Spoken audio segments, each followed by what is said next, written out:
श्री जगदीश प्रसाद गुप्ता छत्तीसगढ़ शासन में chief engineer के पद से रिटायर होने के बाद श्री द्वारिका महाराज स्मृति न्यास के तत्वाधान में श्री द्वारकाधीश एवं बागेश्वर महादेव मंदिर का वर्ष 2005 में अपने पुत्रों इंजीनियर कुंजन गुप्ता एवं इंजीनियर भुवन गुप्ता के सहयोग से अवंती विहार रायपुर छत्तीसगढ़ में निर्माण करवाया। श्रीमद् भागवत कथा, राम कथा, गीता तत्व, वेदांत आदि के तात्पर्य को व्यासपीठ से कहने के कारण संतों द्वारा इन्हें आचार्य श्री जगदीश भी कहा जाता है। अपना संपूर्ण जीवन परमात्मा की सेवा में दिया। उन्होंने परमात्मा भगवान श्री द्वारिकाधीश के दिव्य गुणों और कर्मों को लेकर अभी तक 15 ग्रंथ लिखे हैं, जिन ग्रंथों को भारतवर्ष के जगत गुरु और महापुरुष संतों के द्वारा आशीर्वाद प्राप्त हुआ है। उनके ग्रंथ श्वेताश्वत रूपनिषद, सरलतम बोध के द्वितीय विचार, परमात्मा की प्राप्ति के लिए ध्यान योग एक स्वतंत्र साधना है। इसका उद्बोधन सुन रहे हैं आप। श्वेताश्वत रूपनिषद, सरलतम बोध का उद्बोधन सुन रहे हैं आप। हरि ओम।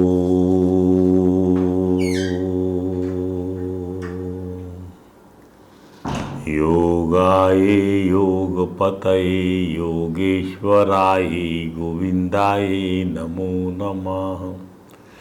विश्वाय विश्वपतये विश्वेश्वराय गोविंदाय नमो नमः। सर्वाय सर्वपतये सर्वसंभवाय गोविंदाय नमो नमः।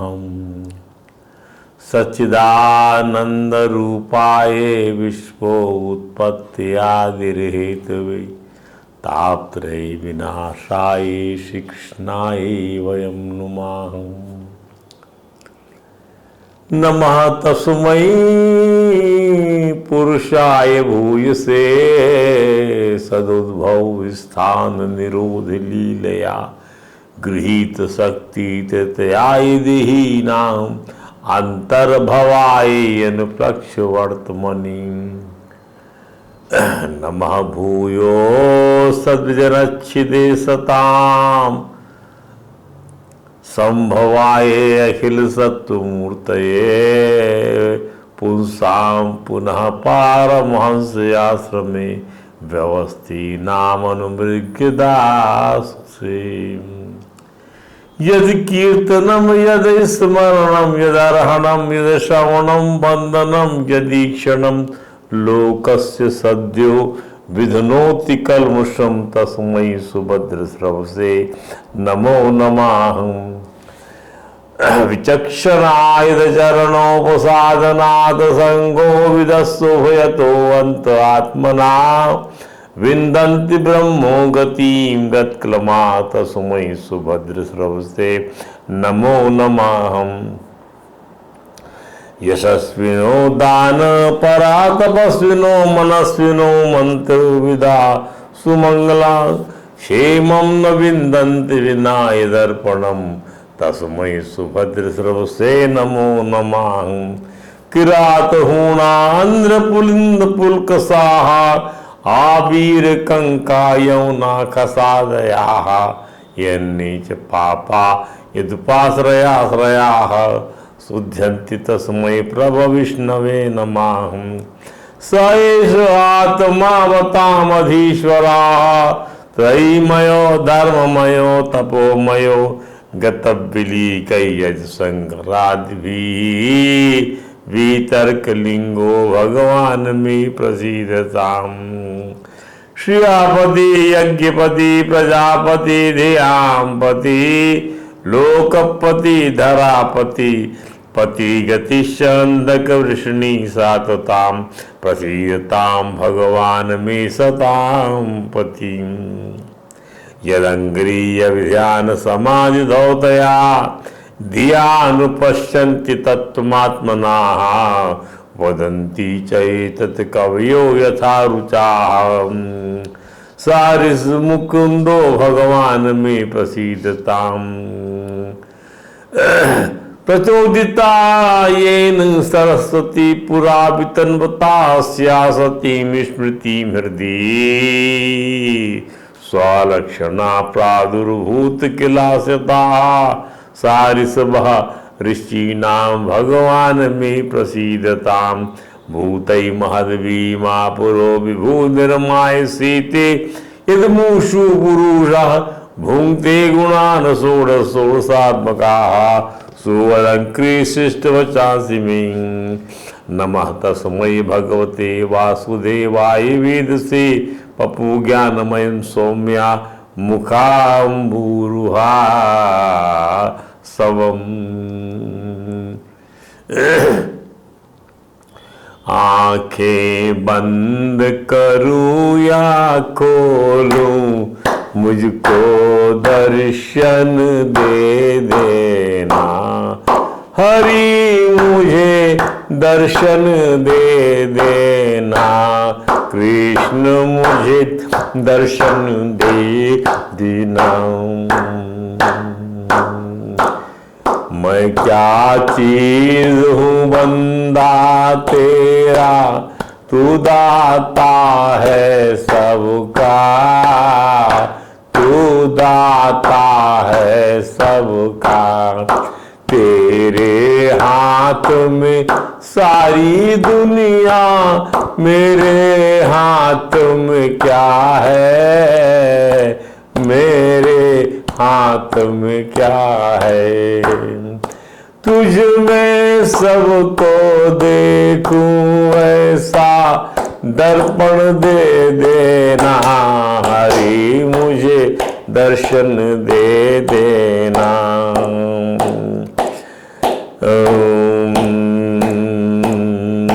मेरे अंदर तेरी लहरें, रिश्ता है सदियों का, रिश्ता है सदियों का। जैसे एक रिश्ता होता है सागर से नदियों का, सागर से नदियों का। नाम तेरा लूं आखिर तक हो धड़कन दे देना। हरि मुझे दर्शन दे देना। बोलिए परात्पर परब्रह्म त्रिलोकी नाथ, भक्त वांछा कल्पतरु, भक्त वत्सल कृपण वत्सल शरणागत वत्सल भगवान श्री द्वारकाधीश महाराज की जय। भगवान श्री बांके बिहारी लाल की जय। भगवान श्री रास बिहारी लाल की जय। भगवान श्री राधा दामोदर नाथ की जय। भगवान श्री राधागढ़ सरकार की जय। श्री सद्गुरु भगवान की जय। समस्त गुरु भगवान की जय। श्री चैतन्य महाप्रभु जी महाराज की जय। देवर्षि नारद जी महाराज की जय। भगवान श्री व्यास जी महाराज की जय। परम भागवत भगवान श्री सुखदेव जी महाराज की जय। जय श्री राधे, जय जय श्री श्याम। आइए श्वेताश्वतरोपनिषद सरलतम बोध का दूसरा विचार जो है कि ध्यान योग परमात्मा की प्राप्ति का एक स्वतंत्र साधन है। उसमें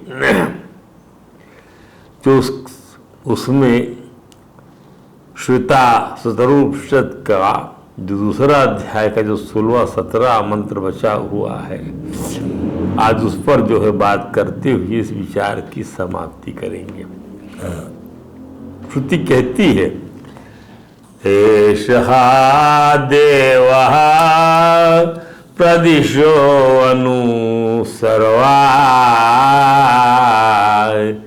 एषः देवः प्रदिशो अनुसर्वा, पूर्वो जाता सौ गर्भे यन्तः, स एव जातः सा जनिष्यमाणः प्रत्यङ्गजना तिष्ठति सर्वतो मुखाः।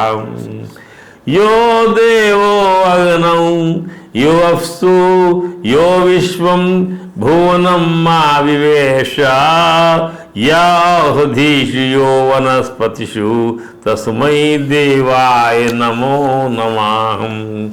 एषः देवः प्रदिशो अनुसर्वा।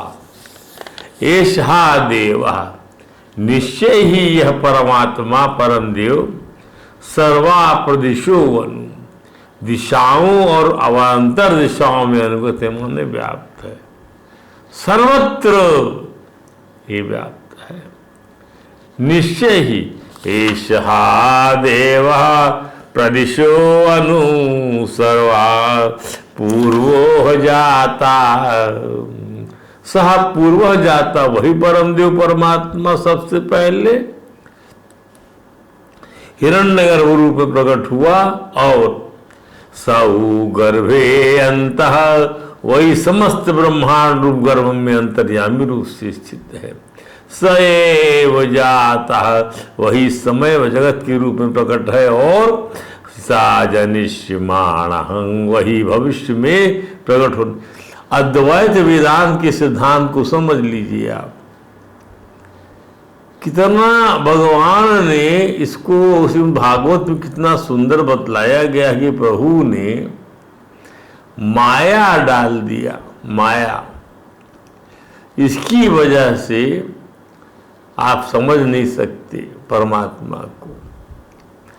इसलिए भगवान सुखदेव ने अपनी जब स्तुति किया, महाराज परीक्षित के प्रश्नों का जवाब देने के लिए सृष्टि रचना कैसे होती है, तो नमः तस्मै पुरुषाय भूयसे, उस पुरुष को मेरा कोटि कोटि प्रणाम उसके श्री चरणों में। क्यों भाई? इसलिए कि वह संसार की उत्पत्ति के लिए, संसार के पालन पोषण के लिए, संसार के प्रलय के लिए, सबके लिए वह गृहीत शक्ति तृतीयाय, त्रिगुणात्मक शक्ति, त्रिगुणात्मक माया शक्ति को जो ग्रहण करते हुए ब्रह्मा विष्णु महेश के रूप में पर्सोनिफाइड होता है। गृहीत शक्ति तृतीयाय, और फिर कहा दिहीनाम अंतर्भवाय अनुप्लक्ष्य वर्तमनि, और समस्त प्राणियों के हृदय में स्थित होता है, और मन बुद्धि के चिंतन में नहीं आता। ये भगवान सुखदेव ने यही बात समझाई है, वही ये बात आ रही है कि वही प्रभु, इसको देखिए फैकल्टी जो है उस परमात्मा को वर्णन ऐसे कर रही कि वही समस्त ब्रह्मांड रूप गर्भ में अंतर्यामी रूप से स्थित है। यही भगवान शुक्र ने कहा, गृहीत शक्ति तृतीयाय देहीनां अंतर्भवाय अनुप्लक्ष्य वर्तमनि, वही इस समय जगत के रूप प्रकट है, वही जगत के रूप। जगत और कहां से बन गया? अरे जब वही जो है महाभूतों को पैदा किया, पंच तन्मात्राओं को पैदा किया, इंद्रियों को पैदा किया, तभी तो सर्ग बनकर आया। जब सर्ग बनकर आया तब उसी परम पुरुष ने उसकी वजह से जो है ब्रह्मा ने ये जो त्रिगुणात्मक प्रकृति ग्रहण किया था, उसके गुण वैषम्य की वजह से जो है विसर्ग बन गया, और फिर सृष्टि का विस्तार हो गया। ये भागवत में लिखा हुआ यही लक्षण है। तो सर्ग विसर्ग, तो वही भविष्य में प्रकट होने वाला है।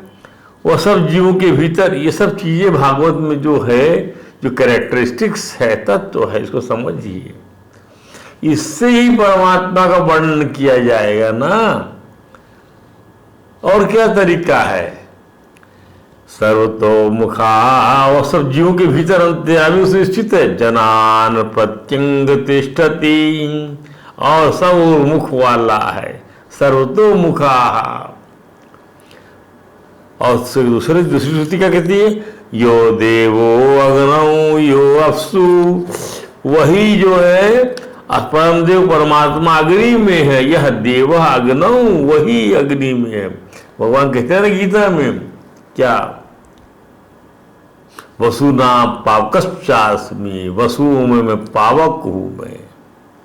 देखिए, अप्रभास्मि सच सूर्ययोः तेजस्विनाहम तेजस्विनाहम तेजस्वी का तेजमय हूँ। यह अप्सु और मैं जल, जो जल में है वह जो समस्त लोकों पर विष्ट हो रहा है, ये भगवान की सब विभूतियां हैं। ये तो गिनाया है भगवान ने गीता के अंदर में। यह औषधिषु, जो औषधियों में है। गामा विश्वभूतानि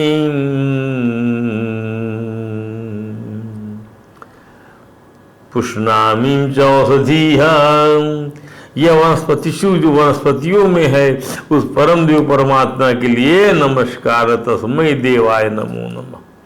परमात्मा की विराट रूप के बारे में श्रुति का कथन है कि परम देव परमात्मा जब जन्म ही नहीं लेता, जन्मा है, अविनाशी, नाश ही नहीं होता उसका, और सर्व तत्व से विशुद्ध है। तो इसका अर्थ यह हुआ कि परमात्मा में काल कला नहीं व्याप्ति, जैसा कि पिछले मंत्र की विवेचना में स्पष्ट हुआ। काल कला नहीं व्याप्ति। अब ये परमात्मा की सर्वव्यापकता को बताया गया है कि वही भीतर है, वही बाहर है, वही पूर्व पश्चिम उत्तर दक्षिण ऊपर नीचे दिशा, माने चारों दिशाएं, चार उनकी कोने, ईशान, आग्नेय, नैऋत्य, वायव्य और 10 दिशाएं कह सकते हैं। इन 10 को दिशा बोलते हैं। परमात्मा इन 10 दिशाओं में व्याप्त है, उसमें देश कला नहीं है। यहाँ है, इसमें नहीं है। इस देशांतर, इस अक्षांतर में मिलेगा। इसका ये लोकेशन है, लॉन्गिट्यूड लैटिट्यूड, इसका लोकेशन है। कहाँ भेजे लोकेशन उसका, हर जगह वो है तो क्या लोकेशन बताया जाए उसका, ये इसका अर्थ है। माने किसी एक देश में नहीं जा नाप सकते। अब इस अध्याय की आखिरी मंत्र श्रुति का कहना है कि परमात्मा में विषय कला नहीं है। यह देव कला, अपकला, औषधि कला, वनस्पति कला, यही तो विषय कला है। यह परमात्मा नहीं है तो कालांश से रहित, देशांत से रहित और विषयांश से रहित है। वह स्वयं प्रकाश परमात्मा देव। इस विचार में हमने ध्यान की पद्धति को जाना। इस विचार में फिर इस पद्धति के अपवाद को जाना कि ज्योति में ज्योति मिल गई, पानी में पानी मिल गया, आग में आग मिल गई। मिल गए माने क्या, अरे पहले से मिला हुआ था, यह बात जान ली गई। अब उसमें काल कला नहीं है, अब उसमें देश कला नहीं, यही बात यहाँ बताई जा रही। अब क्या, स एव जाता सा जनिष्यमाणा, वही परम देव परमात्मा उद्भूत हुआ है और आगे भी वही उद्भूत होगा। जनान प्रत्यंग तिष्ठति, ध्यान दीजिए, वह सब जीव के अंतर्यामी रूप से स्थित है। वो संपूर्ण उत्पन्न होने वाले पदार्थों के भीतर प्रत्येक रूप से, आत्मा रूप से, चेतन रूप से रहता है। प्रत्यंग शब्द का अर्थ है, व्याकरण से आप बता दें, आंख से घड़ी सीधे प्रकाशित हो रही है, पर जो आंख के भीतर रहकर आंख को प्रकाशित करता है, यह हुआ प्रत्यंग। इसी प्रकार से जो मन के भीतर रहकर, बुद्धि के भीतर रहकर, जीव के भीतर रहकर, माया के भीतर रहकर, अविद्या के भीतर रहकर, ईश्वर के भीतर रहकर, ईश्वरत्व को, जीवत्व को, मायात्व को, अविद्यात्व को प्रकाशित करने वाली वस्तु है, उसका नाम है प्रत्यंग। ये अपनी श्रुति में आया ना, प्रत्यंग स जनान प्रत्यंग तिष्ठति, वह सब जीवों के भीतर अंतर्यामी रूप से स्थित है। वह संपूर्ण जन्म लेने वाली वस्तुओं का प्रकाशक है और वह भीतर ही भीतर नहीं, बाहर के सब पदार्थ रूप में वही है सर्वात्मा। अब आई स तिष्ठति सर्वतो मुखः तस्मै देवाय नमो नमः। स तिष्ठति सर्वतो मुखः तस्मै देवाय नमो नमः। जो परमात्मा सब जगह है, उस परम देव को हम नमस्कार करते, माने उसी का तो हम प्रत्यक्ष चैतन्याभिन्न रूप से अनुभव करते। यही तो आग है, वही तो उस पानी में है, पृथ्वी में वही, ब्रह्मांड में वही, अन्न में, वृक्ष में, सर्वत्र परिपूर्ण है। हम अपने अहंकार को, अपनी ममता को छोड़कर परिच्छिन्नता के साथ जो तादात्म्य है उसको छोड़कर उसके साथ एक हो रहे हैं। व्याकरणाचार्यों ने नमा शब्द का यही अर्थ बताया है। इसको यदि हम चाहें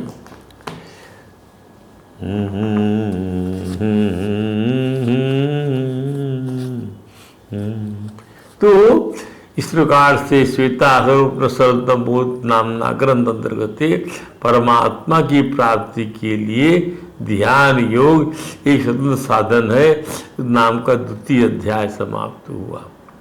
आइए तृतीय विचार में प्रवेश करते हैं।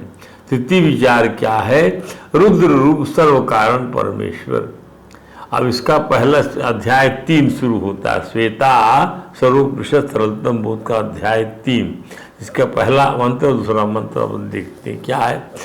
एको जालवानिशत ईशनीभिः सर्वान् लोकानिशत ईशनीभिः यैवैकोद्भवे संभवे च यैतद् विदुर्मतास्ते भवन्ति।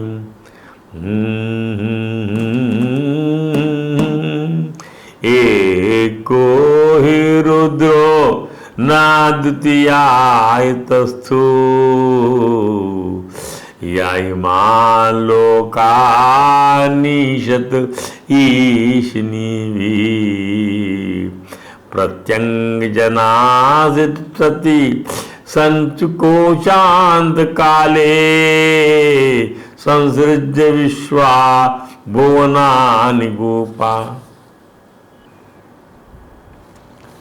एको हि रुद्रो न द्वितीयायतस्थो यैमान् लोकानिशदीशनीभिः प्रत्यङ्गजना सृष्टति संचुकोचान्त काले संसृज्य विश्वा भुवनानि गोपा। यह एक जो एक जालवान ईशते ईशनीभिः, जालवान ईशते जगत रूप जाल का अधिपति, जालवान ईशते ईशनीभिः अपनी स्वरूप शक्तियों द्वारा शासन करता है। ईशनीभिः स्वरूप शक्तियों के द्वारा, ईशनीभिः के द्वारा ईशते शासन करता है। जगत रूप जाल का अधिपति, जालवान जगत रूपी जाल का, तथा सर्वान् लोकानीशते, सर्वान् लोकानीशते शनीभिः समस्त लोगों पर अपनी विविध शासन शक्तियों द्वारा शासन, समस्त लोगों द्वारा। यहाँ भी शनि भी माने अपनी विविध शक्तियों द्वारा समस्त लोगों, सर्वान लोकान जालवान ईशति, तो जालवान ईशते सर्वान लोकान ईशते सब लोगों पर शासन करता है। जिस जालवान जगत पर शासन करता है किसके द्वारा? अपनी स्वरूप शक्तियों के द्वारा। यह एक एव संभवे च उद्भवे, यह एक अकेला ही सृष्टि की उत्पत्ति और उसके विस्तार में सर्वसमर्थ है। भगवान शुक्र ने पहले कहा क्या? नमः भूयो पुरुषाय भूयसे सदुद्भव स्थान निरोध लीलिया। एक अकेला ही सृष्टि की उत्पत्ति और उसकी विस्तार में सर्वसमर्थ है। जो सर्ग जो सृष्टि भी करता है और उस सृष्टि का विस्तार भी करता है। दोनों चीज मैंने बताया आपसे। और एतद से विदुहु, इस ब्रह्म को जो जानते हैं, एतद ये विदुहु जो इसको जानते ते अमृता भवंती, भी अमृत पद को प्राप्त कर लेते हैं।